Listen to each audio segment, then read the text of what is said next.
मागील भागात प्रिया चहा आणि बिस्किट घेऊन गॅलरीमध्ये जाते.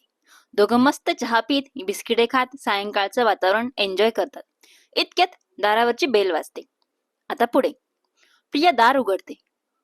दादा आणि जाऊबाई येतात. ते दोघं खूप थकलेले दिसत असतात. ते दोघं घरात येतात आणि सोफ्यावर बसतात. प्रिया लगेच त्या दोघांना पाणी देते आणि चहा आणू का असं विचारते. दोघंही हो म्हणतात. प्रिया किचनमध्ये जाऊन चहा ठेवते. रितेश पण गॅलरीमधून उठून हॉलमध्ये येऊन बसतो. दादा, अरे रितेश, मुंबई सारखी ट्रॅफिक आहे रे पुण्यात पण. जाम झालो राव. रितेश, हो ना, टू व्हीलरला काही ट्रॅफिकचा प्रॉब्लेम येत नाही, पण फोर व्हीलर म्हटली की ट्रॅफिक मध्ये जाम मध्ये अडकलीच समजायचं. दादा, हो रे, या छोट्या पिल्लूसाठी फोर व्हीलर काढली रे, नाही तर तुझी टू व्हीलरच घेऊन गेलो असतो. रितेश, प्रिया चहा घेऊन येते. दादा आणि जाऊबाई दोघं चहा पितात आणि फ्रेश होतात. प्रिया लगेच किचन मध्ये जाते व स्वयंपाक करायला लागते. जाऊबाई पण तिला थोड्या वेळाने जॉईन करतात. स्वयंपाक होताच सर्वजण जेवण करतात. प्रिया किचन आवरून त्यांच्या रूम मध्ये जात असते. इतक्यात रितेश तिला आवाज देतो. रितेश, प्रिया, चल गार्डन मध्ये थोडं वॉक करून येऊयात. प्रिया लगेच मान हलवून हो म्हणते. दादा, अरे रितेश, आम्ही आज खूप थकलो आहोत तर झोपतो आहोत, चावी घेऊन जा. रितेश, हो हो, घेतली आहे चावी. दादा, okay, good night bro. Ritesh, good night. Ritesh आणि प्रिया गार्डन मध्ये येतात. दोघं वॉक करू लागतात. दोघंही शांत असतात. रितेश, काय ग, इतकी शांत का आज? प्रिया, काही विशेष नाही, मी शांतच असते. असं म्हणताच प्रियाला मागची गोष्ट आठवते. प्रिया, मला एक विचारायचं आहे तुम्हाला. रितेश, हो विचार ना. प्रिया, मी खूपच शांत आहे, हो नाही बोलण्यासाठी मानेचा वापर करते, अशी तक्रार केली होती का तुम्ही दादा, ताई आणि आईंसमोर? रितेश लगेच जीभ चावतो. रितेश, हो, तुला वहिनीने सांगितलं का? प्रिया मान हलवून हो म्हणते. बघ, आता पण तू तसंच बोललीस. रितेशचं बोलणं ऐकून प्रिया जरा स्तब्ध होते आणि म्हणते, मी जोपर्यंत पुढच्या व्यक्तीबरोबर बोलताना कम्फर्टेबल होत नाही तोपर्यंत मी कमीच बोलते. तुम्ही आणि सर्व फॅमिली मेंबर मला अनोळखी होते, म्हणून मी शांतच राहण्याचं ठरवलं. पण आता तुमच्याबरोबर मनमोकळेपणाने बोलते ना. रितेश, हो, ते मी मान्य करतो. मी आता नाही केली तुझी तक्रार, आधी केली होती. प्रिया, ओके. रितेश, मला वाटलं तू मला दुसरं काही विचारणार. प्रिया, दुसरं दुसरं काय विचारू?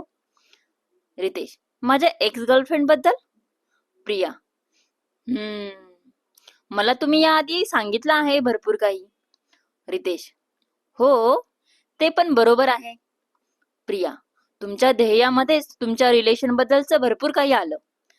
रितेश, हो, बरोबर. ध्येयवरूनच आठवलं. दादा मला म्हणाला की जोपर्यंत तू माझ्यासोबत राहतो आहेस या घरात, तोपर्यंत तू तुझा पगार नको खर्च करू. तुझा जो प्रायव्हेट खर्च राहील तेवढा कर, बाकी सर्व पगार सेव्ह कर आणि तुझं ध्येय पूर्ण कर असं सांगितलं आहे. प्रिया, अरे वा, म्हणजे तुमच्या इथे राहून जास्त सेव्हिंग होतील. रितेश, हो, बरोबर बोलतेस. प्रिया, दादा किती चांगले आहेत ना, तुमचा किती विचार करतात, तुमच्या ध्येयाचा किती विचार करतात. एक मिनिट एक मिनिट, मला सांगा, दादांना तुमचं ध्येय माहित आहे म्हणजे दादांना तुमच्या. प्रिया एवढं बोलून शांत झाली. रितेश समजून गेला तिला काय म्हणायचं आहे ते. रितेश, माझा भाऊ माझा बेस्ट फ्रेंड आहे, मी त्याच्याबरोबर सर्व शेअर करतो. सर्व म्हणजे सर्व. तुझ्याशी लग्न करायचा डिसिजन पण त्याच्याबरोबर डिस्कस करूनच घेतला होता. आपल्या फ्लॅट बद्दल पण माहिती आहे त्याला, आणि फ्लॅट घेताना दादाने पैशांची मदत केली होती. मग मी पण आता दादाला हा फ्लॅट घेताना मदत केली. प्रिया, वाव, किती छान बॉन्डिंग आहे तुमची.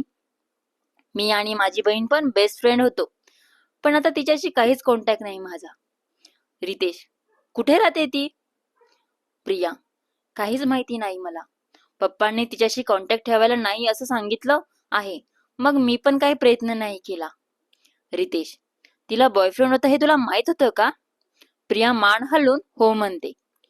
रितेश, मग तू तिला आई पप्पांना विचारून लग्न कर असं सजेशन का नाही दिलं?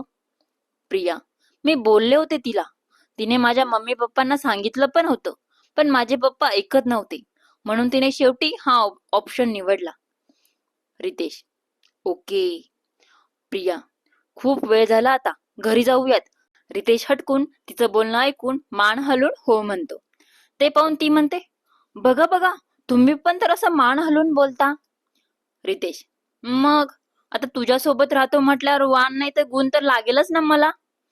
प्रिया रितेशचं बोलणं ऐकून गाल फुगवते आणि रितेशला दुर्लक्षित करू लागते. ते पाहून रितेशला हसू येतं. रितेश हसतो आहे ते पाहून प्रियाला राग येतो. ती गार्डन मधून निघते आणि सरळ लिफ्ट जवळ येते. लिफ्ट पण ग्राउंड फ्लोअरलाच असते. ती लगेच लिफ्ट मध्ये जाते आणि 13 नंबर दाबते. लिफ्ट बंद होणार इतक्यात रितेश पळत येतो आणि लिफ्ट मध्ये घुसतो. तरी प्रिया काहीच बोलत नाही. रितेश लगेच तिच्या खांद्यावर हात ठेवतो आणि म्हणतो, दमलो बुवा, किती पळत आलो मी. प्रिया लगेच पुढे सरकते आणि रितेशचा तिच्या खांद्यावरचा हात खालीच पडतो. रितेश लगेच तिच्या अगदी जवळ जातो. ती अजून पुढे सरकते. रितेश अजून जास्त जवळ जातो. आता प्रियाला सरकण्यासाठी जागाच राहत नाही. प्रियाला पाठीला रितेशच्या भारदस्त छातीचा स्पर्श होतो आणि तिची धडधड वाढते. रितेश तिच्याकडे थोडा झुकतो. एक हात रितेश बाजूच्या भिंतीवर ठेवतो आणि हळूच प्रियाच्या कानाजवळ येऊन तिच्या कानात फुंकर मारतो. प्रियाच्या पूर्ण अंगावर काटा उभा राहतो. ती पटकन रितेशला म्हणते, अहो, आपण लिफ्ट मध्ये आहोत. रितेश, मग काय झालं. प्रिया, इथे सीसीटीव्ही कॅमेरा आहे. रितेश, तू माझी बायको आहेस. प्रिया रितेशचं बोलणं ऐकून त्याच्या शब्दांमध्ये हरवून जाते. रितेश आता आपल्याला हक्काने माझी बायको असं म्हणतोय. आपण रितेशची आहोत यातच प्रिया आनंदून जाते. इतक्यात 13वा फ्लोअर येतो आणि लिफ्टचा दरवाजा उघडतो. प्रिया तिच्या विचारांमध्ये इतकी हरवलेली असते की लिफ्टचा दरवाजा उघडला तरी ती तिथेच उभी असते. हे पाहून रितेश हसतो आणि प्रियाच्या खांद्याला हात लावून म्हणतो, प्रिया, आपलं घर आलं. प्रिया रितेशच्या बोलण्याने भानावर येते आणि पटकन लिफ्ट मधून बाहेर येते. दोघं घरात जातात. प्रिया किचन मधून पाणी घेऊन रूम मध्ये येते. ती रूम मध्ये जाईपर्यंत रितेश बेडवर झोपतो. ती रूम मध्ये येताच रितेश म्हणतो, उद्या सकाळी ड्युटी आहे, झोपतो मी, बाकीचं उद्या बोलूयात. प्रिया मान हलवून हो म्हणते. Ritesh, good night dear. Priya, good night. दोघंही झोपतात. दुसऱ्या दिवशी सकाळी प्रिया नेहमीप्रमाणे लवकर उठून फ्रेश होऊन रितेश आणि दादांचा टिफिन बनवते. रितेश पण लवकर उठतो, फ्रेश होऊन चहा घेऊन आणि टिफिन घेऊन ऑफिसला जातो. प्रिया दिवसभरात थोडा वेळ स्टडी करते, घरातील कामं करते आणि रितेशच्या सर्व रुमाला साध्या दोऱ्याने ती कॅपिटल आर लिहिते. तिला असं क्रिएटिव्ह करायला फार आवडत असतं. सायंकाळ होते. प्रिया जाऊबाईचा आणि तिचा चहा ठेवते. चहा होताच त्या दोघी मिळून स्वयंपाक करतात. पण आज स्वयंपाक झाला तरी दोघं भाऊ अजून घरी आलेले नसतात. जवळपास अर्ध्या तासाने रितेश येतो आणि नंतर परत अर्ध्या तासाने दादा येतात. पुण्याच्या ट्रॅफिकमुळे दोघांनाही लेट झालेलं असतं. सर्वजण एकत्र जेवण करतात. जेवण होताच दोघं भाऊ झोपायला निघून जातात. प्रिया किचन आवरून येईपर्यंत हॉल सुमसान झालेला असतो. ती हताश होऊन स्वतःशीच म्हणते, आज काही गार्डन मध्ये चक्कर मारणार नाही म्हणजे. प्रिया त्यांच्या रूम मध्ये जाते तर रितेश बेडवर आडवा पडून घोरत असतो. तिला जरा रागच येतो त्याचा, पण शेवटी स्वतःला समजवते आणि शांत होते. ती थोड्या वेळ स्टडी करते आणि नंतर झोपी जाते. असेच 5 दिवस जातात. रितेश जॉबवरून थकून येऊन जेवण करून झोपी जाईल. तिला पण नंतर हळूहळू याची सवय झाली. रविवारचा दिवस उजाडतो. सर्व रिलॅक्स असतात म्हणून लेट उठतात. पण प्रिया काही लेट उठत नाही. ती नेहमीप्रमाणे लवकर उठून फ्रेश होऊन किचन मध्ये जाते व चहा ठेवते. चहा होताच चहा घेऊन हॉलच्या गॅलरीमध्ये जाऊन बसते. प्रियाला गाणे ऐकायला फार आवडत असतात. आज पण ती मस्त गाणे ऐकत बसलेली असते. गाणं असतं, अलगद वाऱ्यावर उडती बट सांगते तुला, हलके चलवती पापाने बघ सांगते तुला. रितेश उठतो. प्रिया रूम मध्ये नाही ते पाहून फ्रेश होतो आणि डायरेक्ट हॉलच्या गॅलरीमध्ये येतो. तिला गाणे ऐकताना पाहून रितेश हसतो आणि तिच्या समोरील खुर्चीवर येऊन बसतो. रितेशला अचानक समोर आलेलं पाहून प्रिया कानातले हेडफोन काढते आणि उभी राहते आणि म्हणते, तुम्ही उठलात? मी चहा आणते तुमच्यासाठी. असं म्हणत प्रिया रितेशकडे पाठ करते आणि घरात जाऊ लागते. इतक्यात रितेश तिचा हात पकडतो आणि तिला त्याच्याकडे ओढतो. अचानक ओढल्याने प्रिया घाबरते आणि तिचा बॅलन्स जातो आणि ती सरळ रितेशच्या मांडीवर जाऊन पडते. रितेश लगेच तिच्या कमरेत हात घालून पॅक पकडतो. प्रिया त्याच्या मांडीवरून उठण्याचा खूप प्रयत्न करते, पण त्याच्या पुढे तिची शक्ती काहीच नसते. शेवटी ती हार मानते आणि तिचे प्रयत्न थांबवते. 6 दिवसांपासून तो तिच्याशी नीट बोललेला पण नसतो. इतका बिझी असतो. मग आज सर्व दिवसांचं प्रेम तो तिच्यावर करत असतो. तिची चुळबुळ बंद होताच रितेश एका हाताने तिचे मोकळे केस कानामागे घेतो आणि तिच्या कानावर आणि गालावर किस करतो. प्रियाच्या पोटात गोळा येतो. तिला काहीच सुचत नसते काय करावं. गुदगुल्या होत असतात ते वेगळं, तरी पण शेवटी ती हळू आवाजात रितेशला म्हणतेस, प्रिया, अहो, आपण गॅलरीमध्ये बसलो आहोत. दादा किंवा ताई येतील. रितेशला पण तिचं म्हणणं पटतं आणि तो त्याची हाताची पकड सैल करतो. प्रिया लगेच उठण्याच्या तयारीत असते की लगेच तो परत हाताची पकड घट्ट करतो आणि तिच्या कानात म्हणतो, आज दुपारी जेवण झाल्यावर रूम मध्ये तुला बायको असल्याचा पूर्ण हक्क देतो. ते ऐकून प्रिया सुन्न होती. तिच्या तोंडातून प्रतिप्रश्न पण निघत नाही किंवा हो किंवा नाही असं पण निघत नाही. प्रिया काहीच बोलत नाही ते पाहून तो तिच्या कानामध्ये फुंकर मारतो आणि म्हणतो, ऐकू आलं का तुला मी काय म्हणतो आहे ते? प्रिया मान हलवून हो म्हणते. प्रियाने मान हलवताच तो तिला सोडतो. ती पळत किचनमध्ये जाते आणि जाताना म्हणते, चहा आणते तुमच्यासाठी. प्रिया किचनमध्ये जाते आणि किचन ओट्याला पाठ टेकून उभी राहते. तिच्या कानात रितेशचे शब्द अजूनही घुमत असतात. तिच्या हृदयाची धडधड वाढलेली असते. तिच्या पोटात हजारो फुलपाखरी उडत असतात. तिला काही सुचत नसते काय करावे आणि काय नाही. थोडा वेळ असाच जातो. ती जरा रिलॅक्स होते. रितेशसाठी चहा गरम करून कपात घालते आणि चहा घेऊन मोठ्या हिमतीने रितेशकडे जाते. रितेशला चहा देते पण त्याच्या डोळ्यात एकदा पण पाहत नाही आणि परत किचनमध्ये येते. किचनमध्ये येऊन ती स्वयंपाक करायला लागते. पूर्ण स्वयंपाक होतो आणि जाऊबाई येतात. त्यांच्या पाठोपाठ दादा पण येतात. प्रिया दोघांना चहा गरम करून देते. जाऊबाई, झाला स्वयंपाक तुझा? प्रिया मान हलवून हो म्हणते. जाऊबाई, ठीक आहे, रात्रीचा स्वयंपाक मी बनवेल, ओके. प्रिया परत मान हलवून हो म्हणते. प्रिया लगेच रूम मध्ये जाते आणि तिची थोडीफार कामं करते. थोड्या वेळाने जाऊबाई प्रियाला जेवणासाठी आवाज देतात. प्रिया लगेच जाते आणि सर्वांची जेवण होतात. प्रिया आणि जाऊबाई किचन आवरू लागतात. रितेश किचन मध्ये येतो आणि प्रियाला म्हणतो, प्रिया, मला तांब्या भरून पाणी हवं आहे. मी आपल्या रूम मध्ये आहे, आणून देतेस का? रितेशचे शब्द कानावर पडताच प्रिया परत सुन्न होते. तिला असं भांडे घासताना सुन्न झालेलं पाहून जाऊबाई म्हणतात, अगं प्रिया, दादा तुला काहीतरी सांगत आहेत. प्रिया भानावर येते आणि रितेशकडे बघून हो हो देते असं म्हणते. रितेश लगेच तिला डोळा मारतो आणि हसत रूम मध्ये जातो. त्याचा असा रिप्लाय पाहून प्रियाच्या हातातलं भांड बेसिन मध्ये पडतं आणि जोरात आवाज होतो. तो आवाज ऐकून जाऊबाई दचकतात. जाऊबाई, काय झालं प्रिया, बरं नाही का तुला? राहू दे ते भांडे, मी आवरून घेईल. तुझा रूम मध्ये आराम कर. प्रिया, नाही नाही करते ना मी, थोडेच भांडे राहिलेत.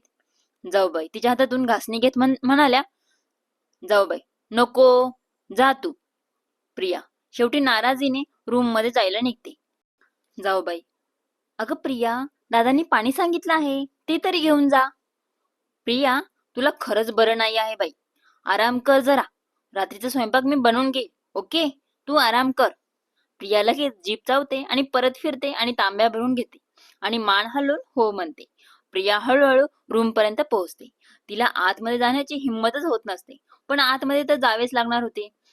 शेवटी ती रूम मध्ये येते आणि पाण्याच्या तांब्या टेबलवर ठेवते. ती रूम मध्ये येताच रितेश बेडवरून उठून रूमचा दरवाजा बंद करतो, कडी लावतो. प्रिया त्याला असं करताना एकटक पाहत असते. रितेश लगेच पुढे होऊन तिचा हात हातात घेतो आणि तिला बेडवर आणून बसवतो व तोही बेडवर बसतो. तिचा हात त्याच्या दोघं हातांमध्ये घेऊन म्हणतो, प्रिया, मी तुला आज तुझा हक्क देणार आहे. आज आपण एक होणार आहोत. तुझी काही हरकत नाही ना? रितेशचे असं बोलणं ऐकून प्रियेच्या पोटात गोळा येतो. ती खूप लाजते व खाली मान घालून शांत बसते. रितेश, तुला जर आता नको असेल तर तसं स्पष्ट सांग. मी तुझ्या मनाविरुद्ध काही करणार नाही. आज माझी इच्छा आहे तुला बायको म्हणून स्वीकारण्याची. तरी प्रिया काहीच बोलत नाही. ती खाली मान घालून बसलेली असते. रितेश दुसऱ्या हाताने तिची मान वर करतो आणि म्हणतो, सांग ना, तुझी इच्छा आहे का? प्रियाला असं उघडपणे हो म्हणायला खूप लाज वाटत असते, तरी ती हिमतीने फक्त अशी म्हणते. तिचा होकार येताच रितेश खूप खुश होतो आणि बेडवरून उठून त्याच्या ऑफिसच्या बॅग कडे जातो. त्यातून तो एक बॉक्स काढतो आणि प्रियाच्या हातात ठेवतो. प्रिया लगेच मान वर करून रितेशकडे बघते. रितेश, आपल्या पहिल्या मिलनासाठी तुला माझ्याकडून एक गिफ्ट आहे. प्रिया परत लाजते. तिचे गाल गुलाबी होतात. ती लगेच बॉक्स ओपन करते तर त्यात एक रेड कलरची मस्त शिफॉनची साडी असते आणि त्याच कलरचं स्लीवलेस ब्लाउज पण असतं. प्रियाचा फेवरेट कलर रेड असतो हे रितेशला माहित असतं, प्रियाला फार आवडते ती साडी. रितेश, आज माझ्यासाठी ही साडी घालशील का? प्रिया मान हलवून हो म्हणते आणि साडी घेऊन वॉशरूम मध्ये जाते. मोजून 10 मिनिटांनी प्रिया वॉशरूम मधून बाहेर येते. रेड कलरची साडीमध्ये प्रियाचं सौंदर्य अजून खुलतं. तिने कानात साडीला मॅचिंग असे कानातले घातलेले असतात, केस मोकळे सोडलेले असतात, डोळ्यात काजळ भरलेलं असतं आणि ओठावर मॅचिंग लिपस्टिक लावलेली असते. कपाळावर नाजूक अशी टिकली. खूप छान दिसत होती ती. रितेश तर एकटक तिच्याकडे पाहत असतो. रितेश असा एकटक पाहतो आहे ते पाहून ती जरा लाजते. रितेश लगेच तिच्या जवळ येतो आणि तिच्या दोघं खांद्यांवर हात ठेवतो आणि म्हणतो, तू खूप सुंदर दिसते आहेस. तुझ्या सुंदरतेकडे मी ओढला जात आहे. मी आज परत तुझ्या प्रेमात पडलो. I love you dear. असं म्हणत रितेश प्रियाला घट्ट मिठी मारतो. प्रिया पण त्याला मिठी मारते. दोघांचं मिठी मारून मन भरल्यावर रितेश हळूच तिला दोघं हातांमध्ये उचलतो. प्रिया पण तिचे दोघं हात त्याच्या गळ्यात घुमते. रितेश हळूच तिला बेडवर ठेवतो आणि तिच्या कपाळावर किस करतो. रितेशने कपाळावर किस करतच प्रिया लाजून डोळे बंद करते. रितेश लगेच तिच्या गालावर किस करतो, कानावर किस करतो, मानेवर किस करतो, कॉलर बोनवर किस करतो, गळ्यावर किस करतो, हनुवटीवर पण किस करतो आणि शेवटी तिच्या ओठांचा ताबा घेणार इतक्यात प्रिया त्याला थांबवते. प्रिया आता पुढाकार घेते आणि ती रितेशला कपाळावर किस करते. प्रियाने असं करतात रितेशच्या चेहऱ्यावर आठ्या जमा होतात. रितेशला स्वतःलाच कळत नाही आठ्या का जमा झाल्या. नंतर प्रिया हळूच रितेशच्या गालावर किस करते, कानावर किस करते आणि मानेवर पण किस करते. रितेश लगेच तिच्या खांद्याला दोन्ही हातांनी घट्ट पकडतो. रितेशची चुळबुळ सुरू होते. प्रियाचं त्याच्याकडे लक्षच नसतं. ती रितेशवर प्रेमाचा वर्षाव करण्यात गुंग असते. ती रितेशच्या गळ्यावर किस करते, हनुवटीवर करते आणि शेवटी त्याच्या ओठांवर ओठ टेकवणार इतक्यात रितेश तिला दूर ढकलतो आणि बेडवरून उठून उभा राहतो. रितेशने ढकलल्यामुळे प्रिया बेडवर पडते. रितेशच्या अशा वागण्यामुळे ती खूप गांगरते. रितेश असं का वागला तिच्याशी? रितेशने तिला का ढकलले? जाणून घेण्यासाठी पुढील भाग नक्की ऐका. त्यासाठी चॅनलला सबस्क्राईब करा, म्हणजे पुढचा भाग प्रकाशित करताच तुम्हाला त्याचं नोटिफिकेशन मिळेल. कथा आवडल्यास नक्की लाईक करा, शेअर करा, कमेंट करा आणि सबस्क्राईब करा. तुमच्या कमेंटची वाट पाहत आहे. थँक्यू.